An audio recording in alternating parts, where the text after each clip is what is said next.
আমার প্রিয় ভাইয়েরা, প্রিয় বাবারা, এই নবীজি যখন তার কওমের লোকদেরকে দাওয়াত দিয়েছেন, ইয়া কওমি বলেন নাই। আল্লাহ রাব্বুল আলামিন কোরআনুল কারীমের ভিতরে তুলে ধরলেন।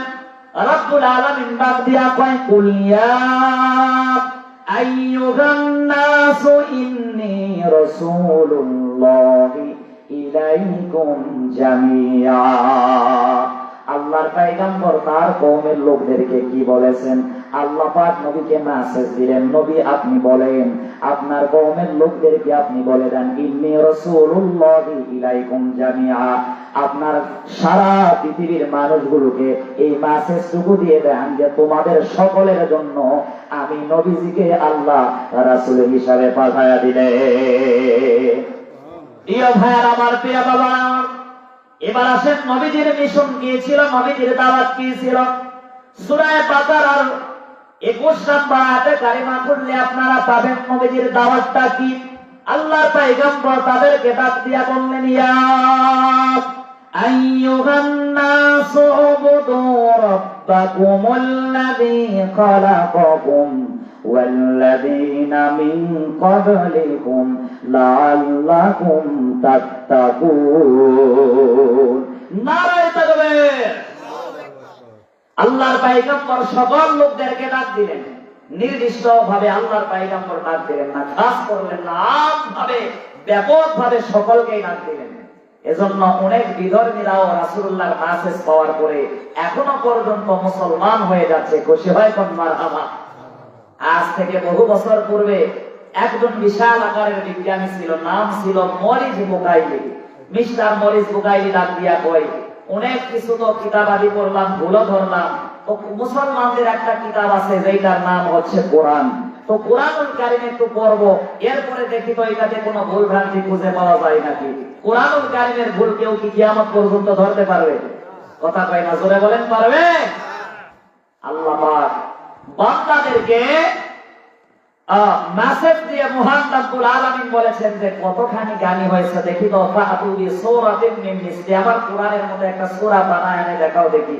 কিয়ামত হয়ে যাবে, জিন্দেগিতে কেউ পারবে না, পূর্বেও কেউ, কথা কয় না, পেরেছেন কি?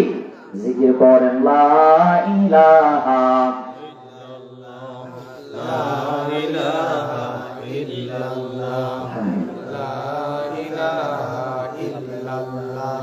প্রিয় ভাইরা আমার, প্রিয় বাবারা আমার, নজর করেন। তোমার বুকাইলি চিন্তা করলেন কোরআন যদি ভুল ধরতে যায় আগে তো নিজে স্টাডি করার দরকার, না পড়লে ভুলটা ধরবো গিয়া কোথায়? এই যে কোরআনুল কারীমের একটা আমার কাজ, আমার মা বোনদের জন্য বিশাল আকারের শিক্ষাগার একটা প্রতিষ্ঠান, এখানে আপনারা অবশ্যই আপনাদের সন্তানগুলোকে দিবেন। পারবেন তো ইনশাআল্লাহ? কথা কয় না, পারবেন তো ইনশাআল্লাহ? এখানে মানুষ গড়ার কারিগর, মহিলারা পিছিয়ে নয়।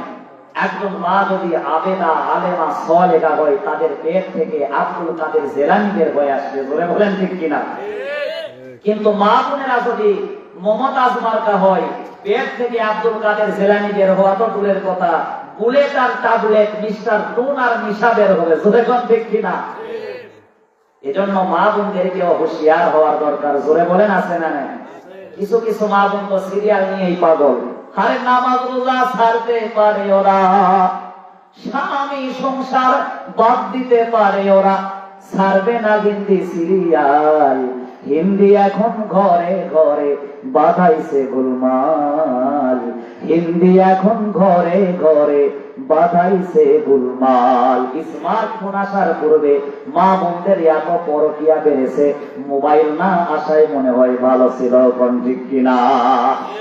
মা বোনদেরকে আল্লাহ যেন সহি বুঝদান করেন, আল্লাহ পাক যেন ধৈর্যের সাথে এক স্বামী নিয়ে সংসার করে খাওয়ার তৌফিক দান করেন। জোরে বলেন আল্লাহুম্মা আমিন। প্রিয় ভাইয়েরা আমার, প্রিয় বাবারা আমার, নজর করেন। এই যে কি সুন্দর মাদ্রাসায় পড়ানো হয় আমার প্রিয় ভাইয়েরা, প্রিয় বাবারা, কোরআনুল কারীম, এই কোরআনুল কারীমের ভুল ধরার জন্য মরিস বুকাইলি চিন্তা করলেন, কোরআনুল কারীম শিক্ষা করার জন্য উনি চলে গেলেন। এবার কোরআনুল কারীমের পরিপূর্ণ জ্ঞান যখন অর্জন করলেন, অর্থ সহ ব্যাখ্যা বিশ্লেষণ সহ যখন পড়লেন, উনি চিন্তা করলেন প্রথমবার পড়ার পরে কিছুই বুঝলেন না, বারবার যখন বললেন চোখের পানি ছেড়ে দিলে। মরিচ বুকাইরির মতো বিশাল আকারের একজন বিজ্ঞানী ডাক দিয়া কয়, হায় রে কুরআনুল কারীমের ভুল ধরব কোথায়? আল্লাহর কুরআনুল কারীম পড়ার পরে তো আমার জীবনের প্রতিটি মুহূর্তের ভুলগুলো ধরা পড়া গেল। জীবনে কত গুনাহ করলাম, জীবনে কত অন্যায় করলাম, এই অন্যায়ের শাস্তি যে মহাশরের ময়দানে আছে।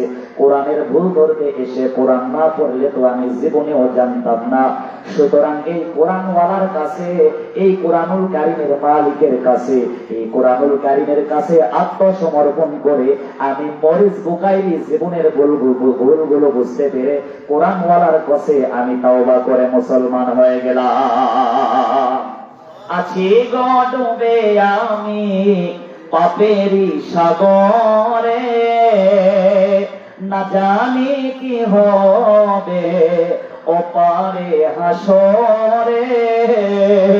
রাসূল তোমারি সুপারিশ বিনে, তোমারি সুপারিশ বিনে কেমনে হব পার ওপারে হাসরে। পার করো আমায় ওপারে হাসরে, কি হবে উপায়? মুসিবতে না পাই যদি, বিপদেতে না পাই যদি, ওগো আল্লাহ তোমায় ওপারে হাসরে কি হবে আমার?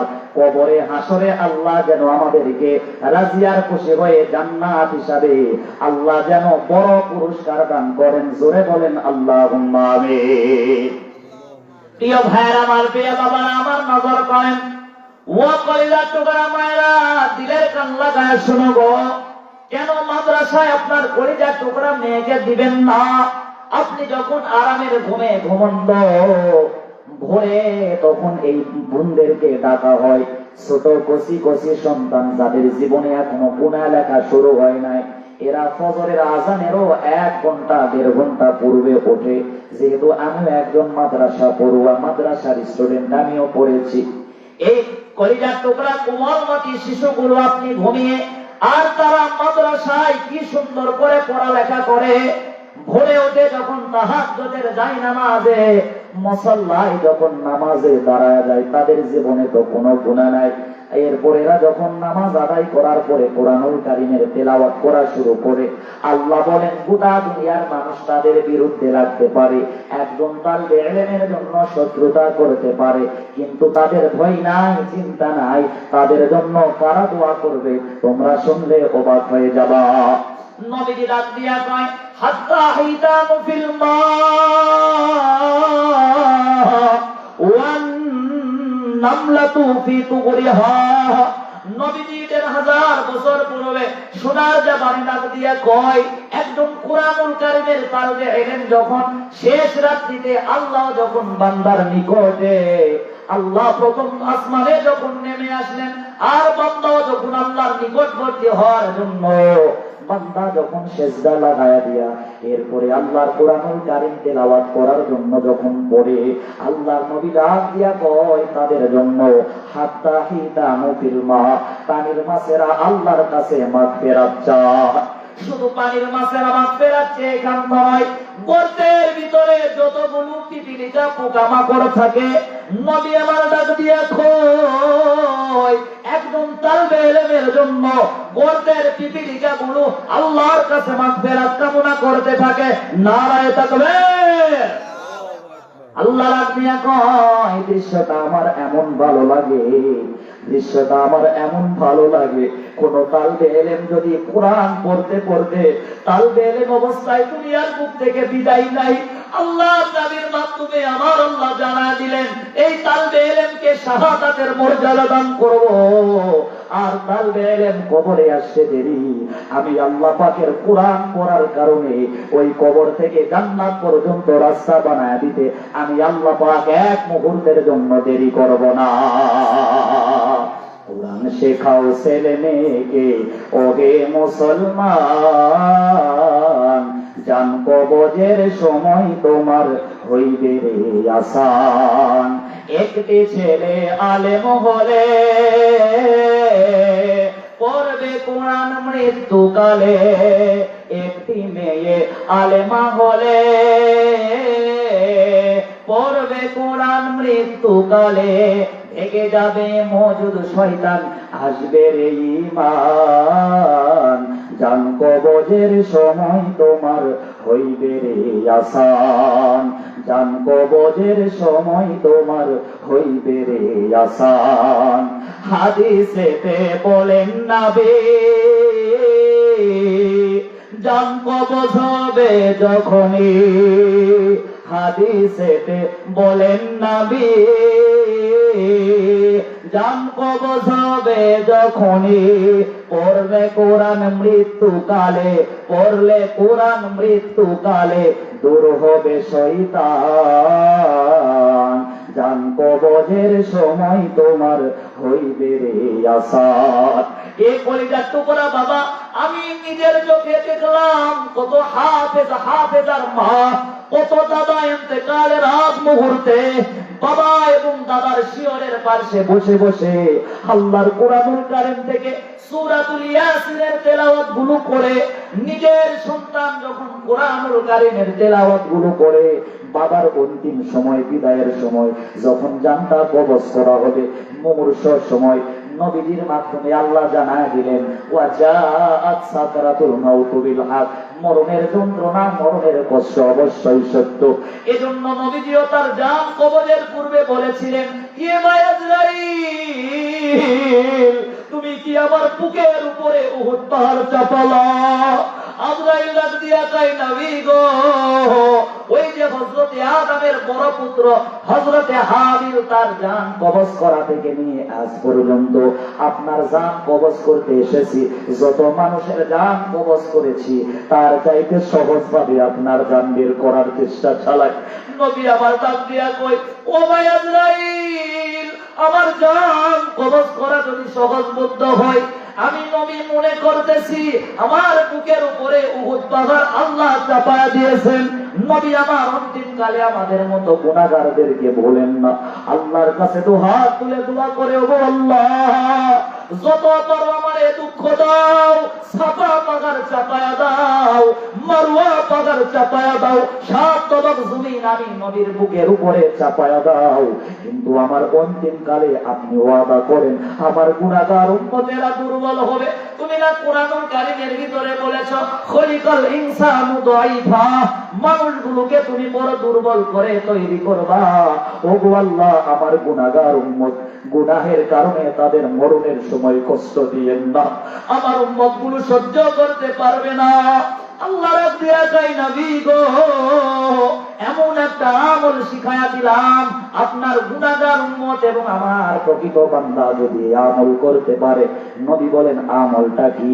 আল্লাহ বলেন, যদি 5 ওয়াক্ত নামাজ পরিপূর্ণভাবে ইহতিমামের সহিত আদায় করতে পারে, ইহসানের সহিত যদি আদায় করতে পারে, এরপরে ফরজ সালাতের পরে যদি তারা আয়াতুল কুরসি তেলাওয়াত করতে পারে, আল্লাহ বলেন, নবী গো, আপনার উম্মতেরা যদি এই আমলে জীবনটা গঠন করতে পারে, তারা মারা যাবে, মরণের সময় কষ্ট হবে না।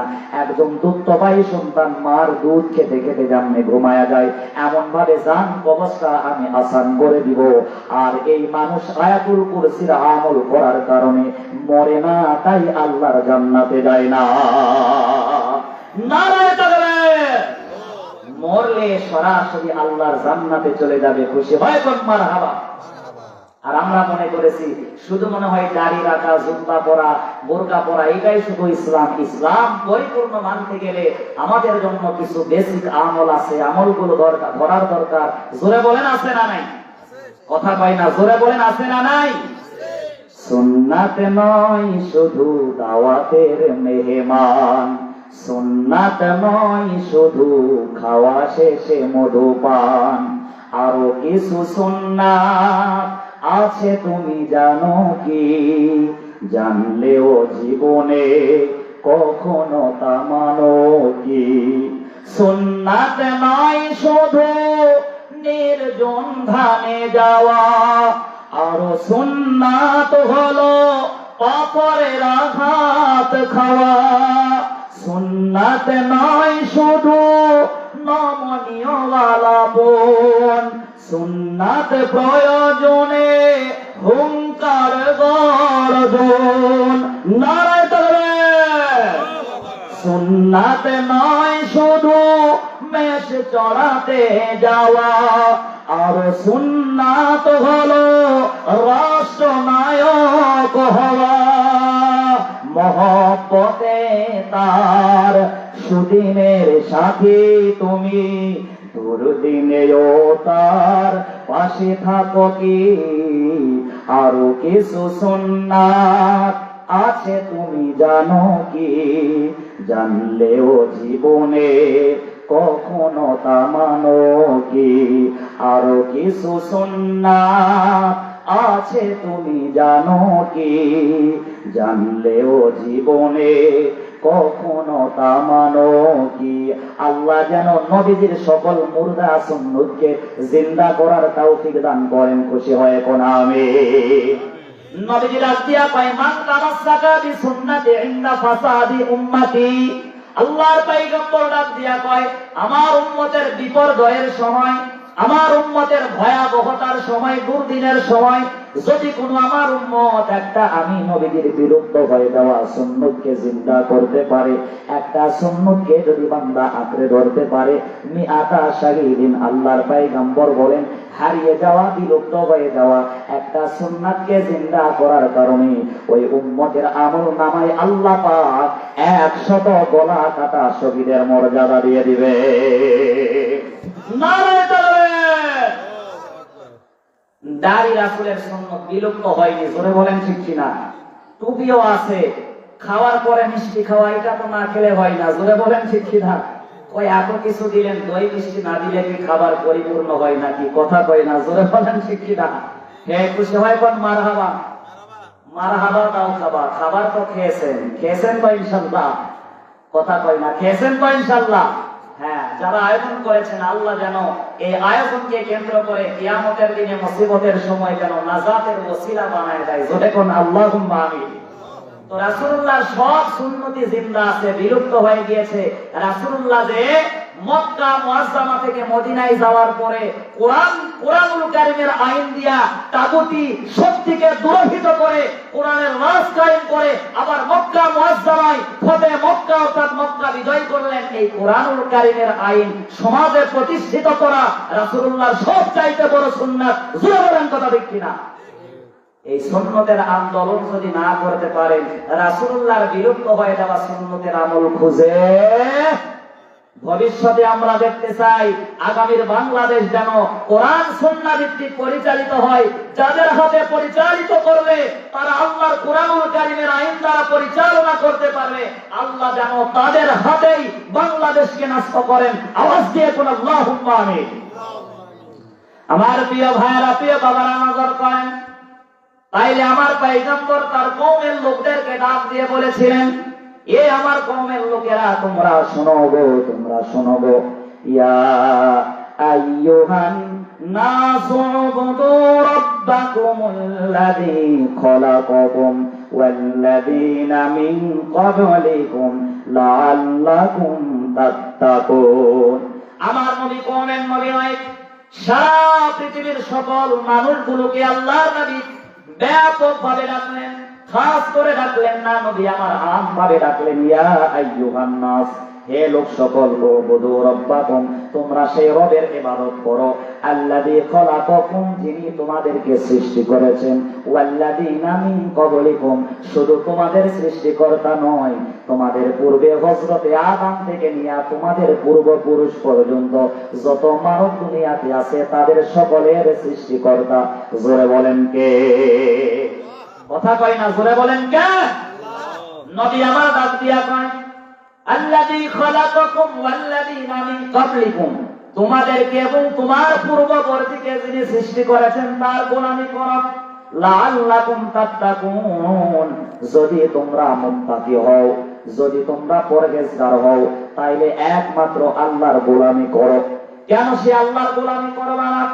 আল্লাহ রাব্বুল আলামিন এবার সূরা বাকারা 22 22 নম্বর আয়াতে কারিমা দিয়া জানায় দিলেন আল্লাযী জাআলা লাকুমুল আরদা ফিরাশাও ওয়াস সামাআ বিনাআ। আল্লাহ পাক বলেন আল্লাযী জাআলা লাকুমুল আরদ, যিনি জমিনকে তোমাদের জন্য কি বানালেন? ফিরাশা, বিছানা বানায় দিলেন। খুশি হয় কোন মারহাবা।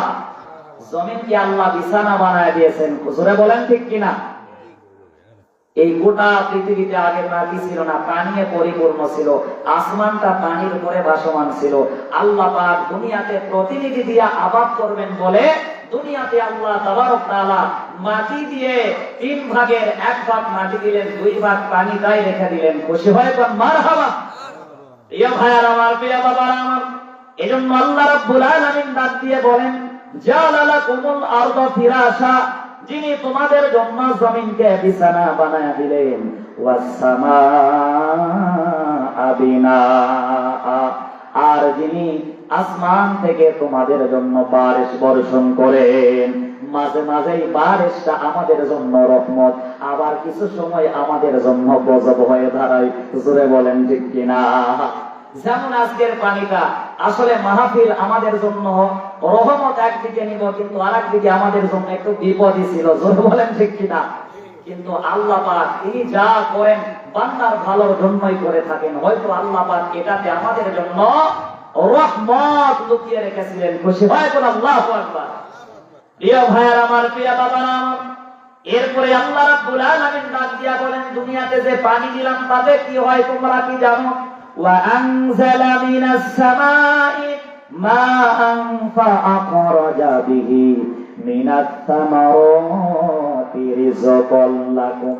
আল্লাহ বলেন আসমান থেকে যে বারিশটা বর্ষণ হয়, আর এই পানিটা বর্ষণ হওয়ার পরে জমিনটা গর্ভ ধারণ করে, আর এইখান থেকে আমি আল্লাহ তোমাদের জন্য সুন্দর সুস্বাদু ফুল ফল এবং তোমাদের জন্য রিজিকের ব্যবস্থাগুলো করে থাকি। নারায়ে তাকবীর। সুতরাং তোমরা সে আল্লাহকে পরিপূর্ণভাবে ভয় করো।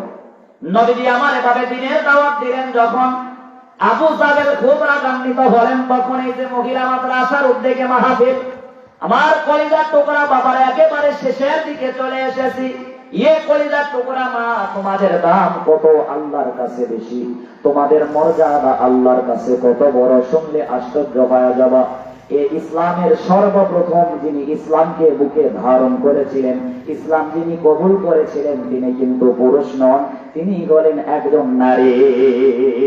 খুশি হয় কোন মারহাবা। এজন্য কবি কাজী নজরুল ইসলাম বলেছেন, এই গোটা বিশ্বের যা কিছু কল্যাণকর অর্ধেক তার করিয়াছে নারী, অর্ধেক তার নর। অর্থাৎ নারী পুরুষ উভয়েরই অবদান আমাদের সংসারে। জোরে বলেন আছে না নাই? একটা সংসারে যদি স্ত্রী ভালো না হয়, ওই সংসারে জিন্দেগিতে জোরে বলেন বরকত হবে কি? কথা কই না, বরকত হবে কি?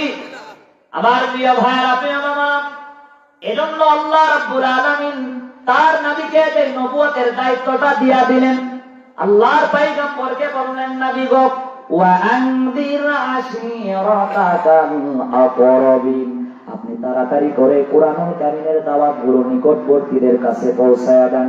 দূরবর্তীদের কাছে পরে, নিকটদের কাছে আগে, কেননা নিকটবর্তী লোকেরা আপনারে মহব্বত করে, জন্য তারা দ্বীন কবুল করবেন।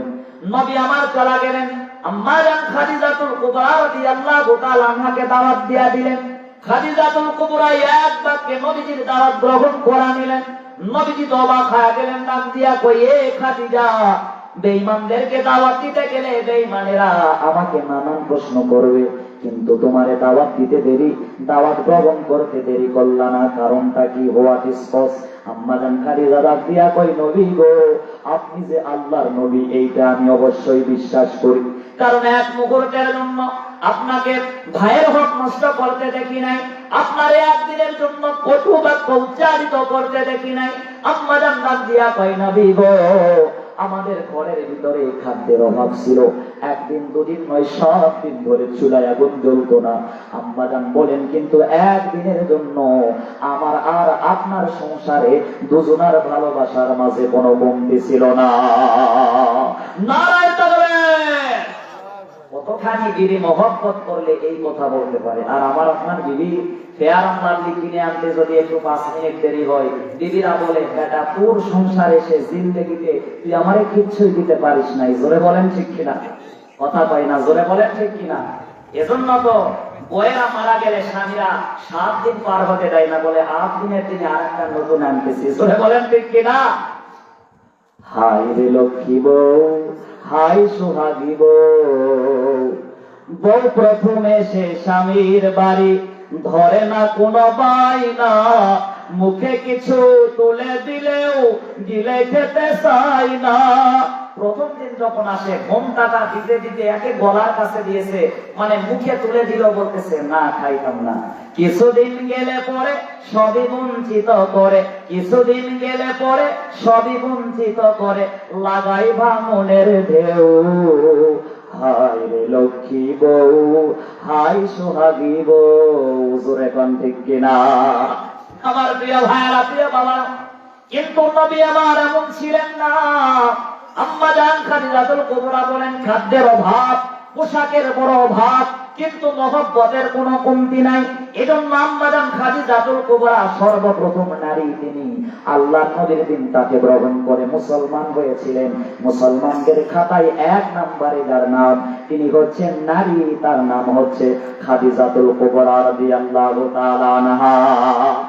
আবার নারীদের সরদারনি হবেন রাসূলুল্লাহ একেবারে মহব্বতের কলিজার টুকরা সন্তান মা ফাতেমা তুজ-জহরা রাদিয়াল্লাহু তাআলা আনহা। খুশি হয় কোন মারহাবা। বাজার হচ্ছেন নাকি আপনারা? প্রিয় ভাইরা, কি আপনাদের কি ঘুমে ধরলো নাকি? আর যদি 2-1 মিনিট বলা হয়, কি 5-7 মিনিট বলা হয়, কি খুব রাগান্বিত হবেন আপনারা? আমরা মুনাজাত দিয়ে যাবো তো ইনশাআল্লাহ। কথা কই না, জোরে করে ইনশাআল্লাহ।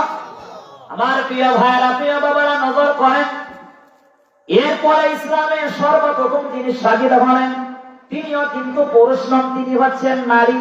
এজন্য আল্লাহ রাব্বুল আলামিন ডাক দিয়া বলেন হুন্না লিবাসুল লাকুম ওয়া আনতুম লিবাসুল লাহুন। স্বামী হলো স্ত্রীর পরিপূরক পোশাক, আবার স্ত্রী হলো স্বামীর পোশাক। পোশাকের কাজ হলো দেহটাকে সুন্দর করে ঢেকে রাখা, আর স্বামী স্ত্রীর কাজ হলো পোশাকের মতো একে অপরের দোষগুলো কাপড়ের মতো ঢেকে রাখবে, এবং পোশাকের মতো গায়ের সাথে লেগে যেমন থাকে তেমনি ভাবে তারা মহব্বত করবে। নারায়ে তাকবীর। প্রিয় ভাইয়েরা আমার, প্রিয় বাবারা আমার, নজর করেন আমার দিকে, সময় বেশি নেব না।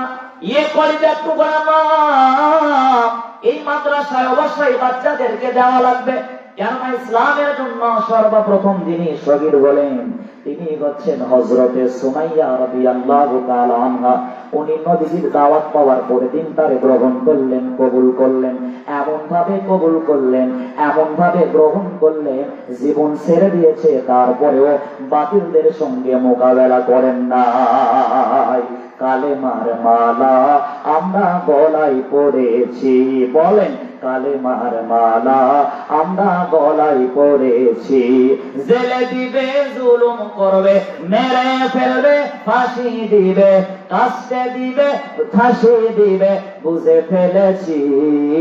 কালেমার মালা আমরা গলায় পড়েছি, বলেন কালেমার মালা আমরা গলায় পড়েছি।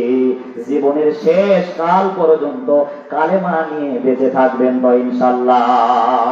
আল্লাহ কবুল করেন, জোরে কোন আমিন। এ বলে রাখতো মায়েরা দেখেন হযরতে সুমাইয়া কেমন করে আল্লাহর নবীর দিনটা গ্রহণ করলেন, কবুল করলেন। দিলের কানটা লাগায়া দাও, নবীর দিন গ্রহণ যখন করলেন, আবু জাহেলের কানে খবরটা পৌঁছে যাওয়া। মিস্টার আবু জাহেল এত রাগান্বিত হলেন, এত বেশি খেপে গেলেন, বলতেছেন একজন সাধারণ মক্কার নারী তার এত সাহস কেমনে হতে পারে? এই নারীটা কেমন করে আমাদের বাপ দাদার ধর্মের মুখে সুনকালি মাখায়া লাত মানা পূজাকে বাদ দিয়া এক আল্লাহর দিনটা গ্রহণ করতে পারে? এই নারী তারে ধরে আনো। তখন আবু জাহেল ছিল রাষ্ট্রনায়ক, মুহাম্মাদুর রাসূলুল্লাহর হাতে কোনো ক্ষমতা ছিল না। এজন্য ক্ষমতা কিন্তু আবু জাহেল মার্কা লোকের কাছে যুগে যুগে থাকে। যদি আল্লাহওয়ালাদের হাতে ক্ষমতা আসে, অবশ্যই আল্লাহওয়ালারা জুলুম নির্যাতন করবে না, ইনসাফের সহিত বিচার করবে। চিৎকার মেরে বলেন ভাইরা ঠিক কিনা? আমাদের সমাজে তো আজকে বিচার নাই। বিচার দিবেন কার কাছে? এক বেটা এক বাগানের আম চুরি করতেছে, তো মালিক যখন আসতে বলতেছে, কিরে এত ছোট্ট সন্তান হয়, তুই আমার গাছের আম পারিস, দ্বারা তোর বাপের কাছে বিচার দিয়ে তোর বাপের কাছ থেকেই তোর সায়স্তা করে নিচ্ছি। ছেলে ডাক দিয়া কই, মালিক বাপকে পাবেন কোথায়? সে তো বাড়িতে নাই। তো বাড়িতে নাই কোথায় আছে? সেখানে যাব। বলতেছে উপরের ডালে তাকায় থাকেন, গাছের একেবারে মুখ ডালে। আমি তো তাও কাক নিয়ে আসি, আমার বাবা বস্তায় আম করতেছে। জোরে বলেন সুবহানাল্লাহ। কথা কয় না, জোরে বলেন নাউযুবিল্লাহ। মালিক বলতেছে, হায় রে কপাল পুরা, কারে বিচার দিব? বাপ অসুর, বেটা অসুর। জোরে কোন ঠিক কিনা? মানুষের সুবিবেকে বিচার বন্দি টাকার ফান্দে, কোর্ট কাচারির দ্বারে দ্বারে সুবিচারের বাণী কান্দে। মানুষের সুবিবেক বিচার বন্দি টাকার ফান্দে, কোর্ট কাচারির দ্বারে দ্বারে সুবিচারের বাণী কান্দে। কত দোষীরা দেখি সারা পেয়ে যায়, কত লুচ্চা দেখি সারা পেয়ে যায়, কত খনি দেখি ভারতে পালায়, নির্দোষীরাই জেলে। কোথায় বিচার পাবো মোরা? কার কাছে গেলে? কার কাছে গেলে? বিচারপতি তোমার কাছে বিচার না পেলে কোথায় বিচার পাবো মোরা? কার কাছে গেলে? কার কাছে গেলে? দুনিয়ার বিচারকের উপরে একজন বিচারক, জোরে বলেন বাবারা, আছে না নাই? আমার ভাইরা দেখেন সে আল্লাহর বিচারটা কেমন ছিল। হযরতে সুমাইয়াকে আবু জাহেল মরুময় প্রান্তরে ধরে নিয়ে গেলেন। মধ্যপ্রাচ্যের মক্কা মুআজ্জামায় নিয়ে যাওয়ার পরে আবু জাহেল ডাক দিয়া কয়, কালেমা সার করে না জীবন দিব সারা। একে একে হযরতে সুমাইয়ার পরনের কাপড়গুলো খোলা আরম্ভ করে দিল। হযরতে সুমাইয়া লজ্জায় হৃদকম্পিত হয়ে গেলেন। এরপরে আবু জাহেল বলে, সুমাইয়া কালেমা সার, নইলে তুমি আরো লাঞ্ছিত করব। এরপরে হযরতে সুমাইয়া ডাক দিয়া কয়, না না না না, জীবন দিব তারপরেও কালেমা ছাড়ব না। ইজ্জত দিতে রাজি কিন্তু কালেমা ছাড়তে রাজি নাই। এবার আবু জাহেল, নিষ্ঠুর আবু জাহেল একটা বিশাল আকারের বন্ধ মানলেন। হযরতে সুমাইয়ার পেটের ভিতরে এমন ভাবে আঘাত করলেন, জানটা যখন চলে যায় আল্লাহকে ডাক দিয়া কয়, গো আল্লাহ, আমার তো কোনো অপরাধ নাই, আমার একটাই অপরাধ যে আমি তোমারে প্রভু বলে মানি এবং তোমাকে ইবাদত করার জন্য স্বীকৃতি দিয়েছি এবং মুহাম্মাদুর রাসূলুল্লাহর দিনটা গ্রহণ করেছি। আমার কোনো অপরাধ নাই। এটা যদি আমার অপরাধ হয়ে থাকে, ওগো আল্লাহ, তাইলে তুমি আমার বিচার করো। ওগো আল্লাহ, যদি আমি হক হয়ে থাকি, সত্য তোমার বান্দী হয়ে থাকি, তুমি কি এই অন্তিম কালে আমারে সান্ত্বনা দিবা না? আল্লাহ পাক ডাক দিয়া কয়, ইয়ে জিবরাইল, এক মুহূর্তের জন্য দেরি করো না। জিবরাইল আমিনকে ডাক দিয়া কয়, জিবরাইল তুমি তাড়াতাড়ি করে চলে যাও, আমার ইসলামের জন্য প্রথম শহীদ হযরতে সুমাইয়া রাদিয়াল্লাহু তাআলা আনহার চোখের সামনে অন্তিম কালে, মৃত্যুকালে জানটা বের হয়ে যায়, তুমি তাকে খুশি করার জন্য যেমনি আমারে খুশি করেছে, তেমনি করে তাকে খুশি করার জন্য জান্নাতুল ফেরদাউসটা উপহার স্বরূপ তার সামনে তুলে ধরো। নারায়ে তাকবীর। হযরতে সুমাইয়া এবার যখন জান্নাত চলে যায়, আল্লাহর জান্নাত দেখতে দেখতে দুনিয়া ছাড়লেন, মুস্কি হাসি দিলেন, কয় উত্তরে কোনো দুঃখ নাই। এজন্য আবার কলিজার টুকরা ভাইরা কালেমা গ্রহণ করলে, প্রকৃত মুসলমান হলে, 5 ওয়াক্ত নামাজি হলে, আল্লাহর কুরআনুল কারীমের আইনের বাস্তবায়নের জন্য আমরা যদি দ্বীন কায়েমের জন্য আন্দোলন করি, জেলে যেতে হবে, সুমাইয়ার মতো জীবন দিতে হবে, হাজার হাজার সাহাবীর মতো কলিজা দিতে হবে, জান দিয়া, মাল দিয়া, প্রাণ দিয়া, নিজের সর্বোচ্চ দিয়া। কে কে আছেন আল্লাহর জমিনে আল্লাহর দ্বীন কায়েম করার জন্য মর্দে মুজাহিদের মতো ভূমিকা পালন করবেন? সামনের মাঠ হলো কোরআনের মাঠ। কারা কারা কোরআনময় ভূমি দেখতে চান, 2 হাত তুলে আমার আল্লাহকে দেখায় দেন।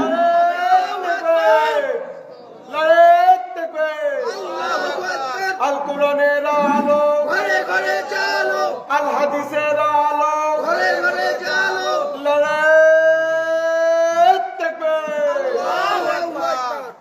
আল্লাহ কবুল